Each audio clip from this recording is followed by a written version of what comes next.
فجر کے الفاظ اس کے حلق میں ہی اٹک گئے۔ اس کی پیشانی پر ہلکا سا پسینہ ابھرا اور اس کے گالوں پر بلا وجہ ایک تپش چڑھنے لگی۔ وہ کنفیوز ہو رہی تھی۔ اس کے سامنے بیٹھی ٹیم کے چہرے دھندلانے لگے اور ولی کا وجود پوری راہداری پر حاوی ہو گیا۔ اس کی نظروں کی گرفت اتنی مضبوط تھی کہ اسے لگا وہ سب کے سامنے اپنا توازن کھو دے گی۔ خود کو سنبھالنے کی ایک آخری کوشش میں اس نے میز پر رکھا اپنا فون اٹھایا۔ اس کی انگلیاں تیزی سے اسکرین پر چلیں۔ چند لمحوں بعد راہداری میں کھڑے شخص کے فون کی اسکرین روشن ہوئی اور ایک نوٹیفیکیشن ابھرا۔ اس نے فون نکالا اور پیغام پڑھا۔ مجھے ایسے مت دیکھو، میں کنفیوز ہو رہی ہوں۔ پیغام پڑھتے ہی اس کے لبوں پر ایک بے ساختہ دلکش مسکراہٹ پھیل گئی۔ وہ ہنس دیا۔ یہ کہتا نہیں تھا، بس ایک ہلکی سی گرم ہنسی تھی جو صرف اسی کے لیے تھی۔ اس نے ایک آخری نظر اندر کھڑی فجر پر ڈالی جس کا چہرہ اب بھی سرخ تھا اور وہ نظریں جھکائے فون کو گھور رہی تھی۔ یعنی بس اتنا ہی؟ دیپ فجر معراج صرف دیکھنے سے ہی بلش کرنے لگی تھی۔ اس نے محبت بھری نظروں سے اسے دیکھا، سر کو ہلکا سا نفی میں ہلایا اور پھر مڑ کر اپنی منزل کی طرف بڑھ گیا۔ منظر خالی ہو گیا تھا مگر اس کی پرشوق نظروں کا احساس فجر کے گرد ابھی بھی موجود تھا۔ ہسپتال کی سرد بے رحم راتوں کے بعد گھر کی شناسہ خوشبو اور اپنے پن کا احساس کسی نعمت سے کم نہیں ہوتا۔ کیمو تھراپی نے روحی کے جسم سے توانائی نچوڑ لی تھی مگر اس کی آنکھوں میں زندگی کی ایک نئی ضد ابھر آئی تھی۔ وہ لاؤنج کے آرام دہ صوفے پر کشن سے ٹیک لگائے بیٹھی تھی۔ ایک پتلی سی شال اس کے شانوں پر پڑی تھی جو اس کی کمزوری کو چھپانے کی ناکام کوشش کر رہی تھی۔ لاؤنج میں خاندان کے سبھی افراد موجود تھے، مسٹر اور مسز حسین، صفدر اور صدام۔ ایک مصنوعی سکون طاری تھا جیسے ہر کوئی اس ناگفتہ بحقیقت سے ڈر رہا ہو کہ یہ خوشی عارضی ہے۔ سبھی اس کے آرام کا خیال رکھ رہے تھے، ہلکی پھلکی باتیں کر کے ماحول کو بوجھل ہونے سے بچا رہے تھے۔ صفدر بار بار نظریں چرا کر اسے دیکھتا۔ ہسپتال والی رات اور سرکار کے الفاظ ابھی تک اس کے سینے میں کانچ کی کرچیوں کی طرح چبھ رہے تھے۔ وہ شرمندہ تھا، مجرم تھا اور روحی سے نظریں ملانے کی ہمت نہیں کر پا رہا تھا۔ تبھی اس کی دھیمی مگر صاف آواز نے لاؤنج کی خاموشی کو توڑا۔ میں چاہتی ہوں کہ صفدر بھیا کی شادی ہو جائے۔ سب ایک دم خاموش ہو گئے۔ صفدر نے چونک کر اسے دیکھا۔ مسز حسین کے ہاتھ میں پکڑی چائے کی پیالی وہیں رک گئی۔ اس نے اپنی نظریں سیدھی صفدر پر گاڑ دیں۔ میں چاہتی ہوں کہ میں اپنی آنکھوں سے صفدر بھیا اور زرکا بھابھی کی شادی دیکھوں۔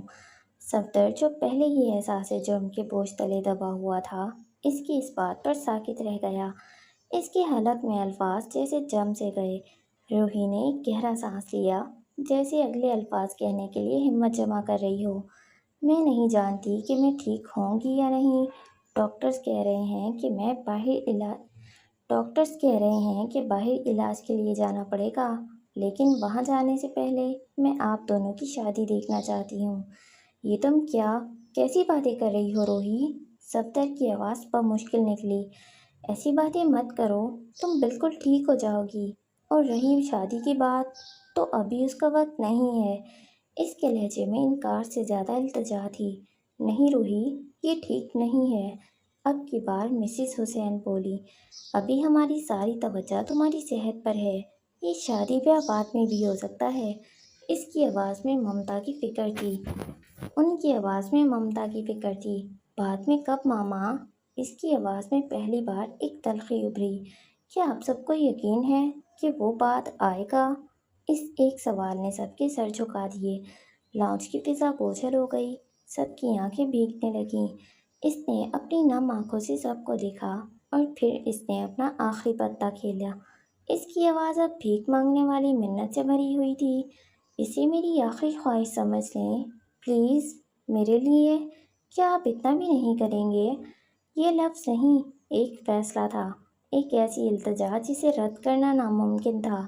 صفدر نے بے بسی سے اپنی ماں کی طرف دیکھا جن کی آنکھیں بھی بھیگ چکی تھیں۔ مسٹر حسین خاموشی سے سب کچھ دیکھ رہے تھے کیونکہ وہ جانتے تھے کہ اب انکار کی کوئی گنجائش نہیں تھی۔ اس نے اپنا کمزور ہاتھ صفدر کی طرف بڑھایا۔ بھیا پلیز۔ صفدر اس کی منتوں کے سامنے ہار گیا۔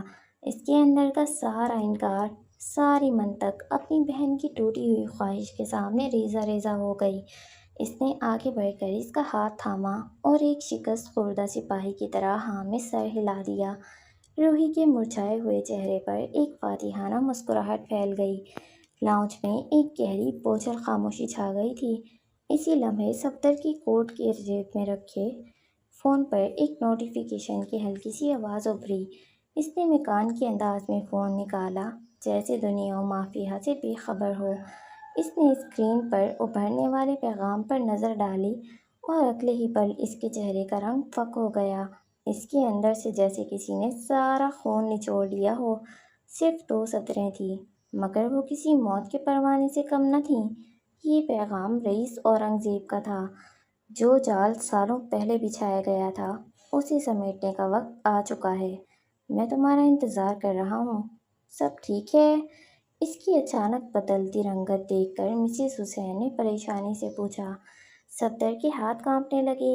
یہ وہی دن تھا، وہی بلاوا تھا جس سے وہ سالوں سے بھاگ رہا تھا، جس جال سے نکلنے کے لیے اس نے اپنی پوری زندگی داؤ پر لگا دی تھی۔ آج اسی جال کا شکاری اسے واپس بلا رہا تھا۔ جی سب ٹھیک ہے، خشک گلے کو تر کرتے ہوئے اس نے جواب دیا۔ البتہ فون پکڑے ہوئے اس کی انگلیوں کی پوریں سفید پڑ چکی تھی۔ رئیس کا بلاوا تھا اور اسے جانا تھا۔ اس نے میز پر رکھا پانی کا گلاس اٹھایا اور ایک ہی سانس میں گھٹا گھٹ پی گیا۔